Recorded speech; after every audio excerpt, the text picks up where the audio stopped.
On this episode of China Uncensored, nothing says celebrating Chinese culture like destroying everyone else's culture. Hi, welcome to China Uncensored. I'm your host, Chris Chappell. The Chinese Communist Party loves all the 56 ethnic minorities of China. For example, Tibetans.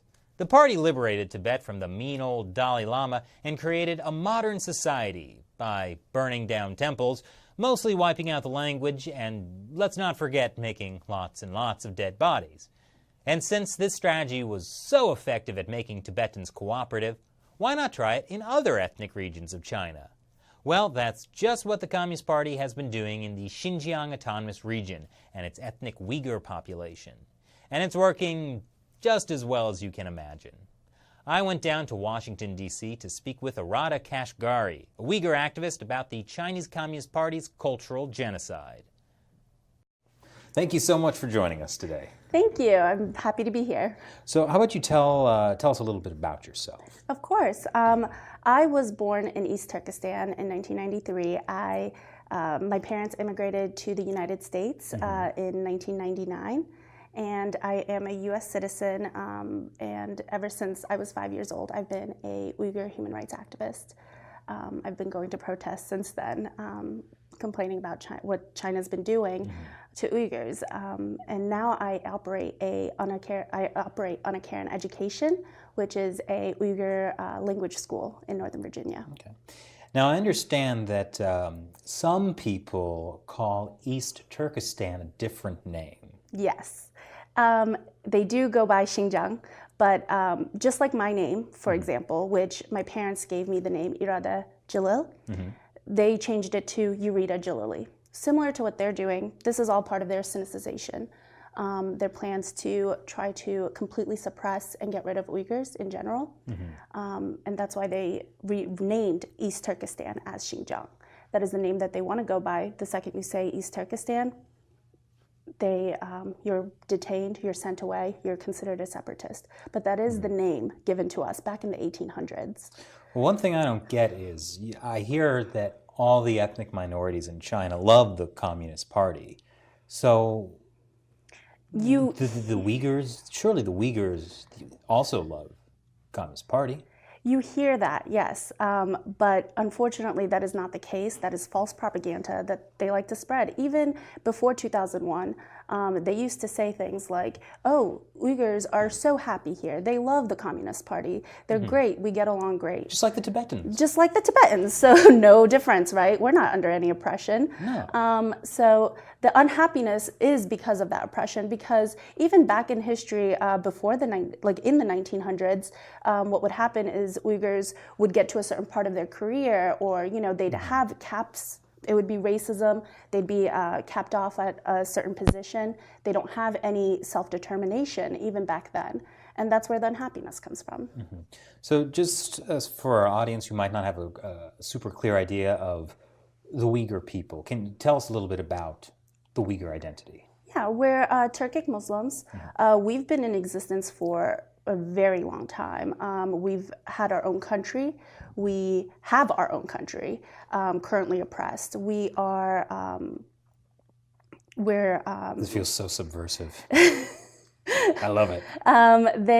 We have a lot going on, and we have history, we have culture. We're Turkic, and we have a lot of Islamic points. For example, our text is Arabic, and we've been in existence for so long. We used to be nomadic people, and then we settled in the Northwest, similar to Uzbekistan, Kazakhstan, etc.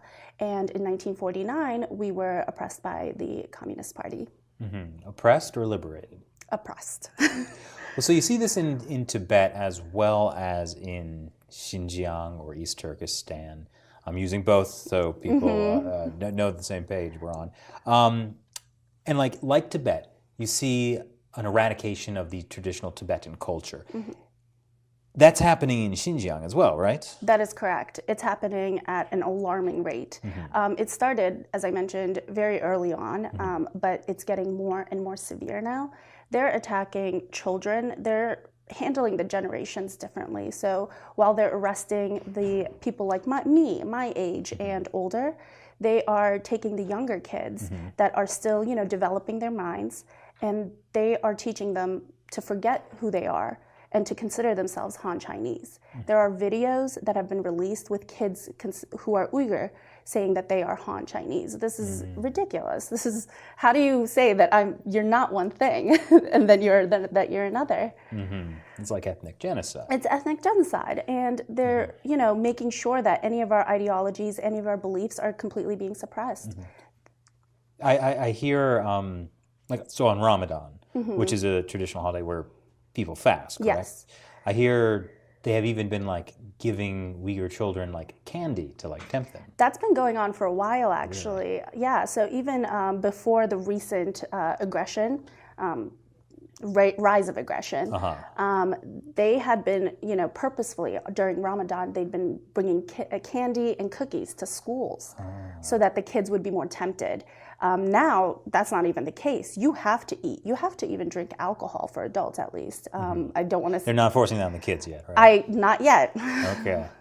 So they're tempting them with candy. It's like the Communist Party has reached old child molester in a van level of evil. Exactly. It's getting ridiculous. And at this time, they're, sending these kids to schools far away from their parents. So there's two parts to this. One part is that kids are being sent to orphanages because their parents are being sent to re-education camps, so they have no, adult supervision. So for those that aren't being left alone, they're being sent to orphanages as if they didn't have living parents or living family members. The other half, whose parents may not have been sent, and that's a very, very few, they are being sent to boarding schools. And this has been happening for a long time. And I know a specific girl who was a student here in the US, and she thought she wanted to go visit her parents 2 years ago. And she thought, she's very young, so she's innocent. She doesn't realize what's going on because she grew up in Chinese education. And she went back and she was immediately sent off to boarding school, even though all of her stuff is here. Her education is here in the United States. But the second she went back, off to boarding school. She was 14 years old. She stayed with me at my family's house, and she was at a private school very well because her parents were somewhat well off and were able to send her money.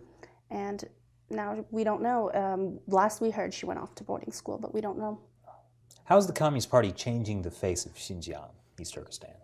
Well, first and foremost, they've destroyed one of our oldest cities, one of our oldest traditional cities, Kashgary. My last name actually is a note to that, so Kashgary. And they completely demolished this historic land with all of our ancient, buildings that contain a lot of history, and rebuilt on it to synthesize it and to remove any sort of history that was there. They destroyed books, especially anything that contains religious texts. But at this point, so having something like a small term used once in the book means that they're going to destroy it. They're not allowing the language to be used at all. The language is banned. They're forcing people into the houses, Chinese party representatives into houses, so that they can spy and make sure that these Uyghur families are not associating with their culture in any way. And as I understand, a lot of traditional beliefs are also being discouraged, to put it lightly. Exactly. So the religious oppression is very intense. Anything that we believe in, we're not allowed to say, or they're not allowed to say, God bless or anything like that. They have to say Xi Jinping bless or the Chinese Communist Party bless. Yeah. I'm going to start using that. Xi Jinping bless. Yeah. I'm sure you could do a little hashtag and make that run off real quick. Some things should not become viral. I agree. So Xinjiang is becoming a surveillance state, and people are even being monitored in their homes. What's the goal of all of this? To make sure that people aren't associating themselves with Uyghur at all. This is all part of their plan to completely destroy the Uyghur culture, and to make sure that they're not teaching their kids, for example, or they're not, keeping anything from the party. This is all part of their, they're talking about the surveillance state. This is 100% Big Brother-esque level. Big Brother's great, though. Yeah, I mean, What can go wrong Nice when and they're watching your safe. every single move, and they have your kids? And there's been proof that they're asking the kids to tell on their parents. So if Just that's like in the not Cultural 1984, Revolution. just like the Cultural Revolution. So how successful is the party at this cultural genocide? I think they are getting pretty successful. I think it's been happening at alarming rates. Earlier this year, we were talking about people being sent into these so-called re-education camps.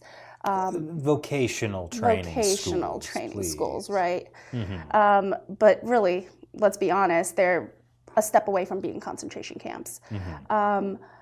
They're being sent to these at alarming rates because back in earlier this year, we were saying that there was 100,000, like around the 100,000s. Now we're saying up to 3 million people. And the UN even released a report on this as well. So, you know, they're being successful, and we need to speak up, or we need to do something as soon as possible.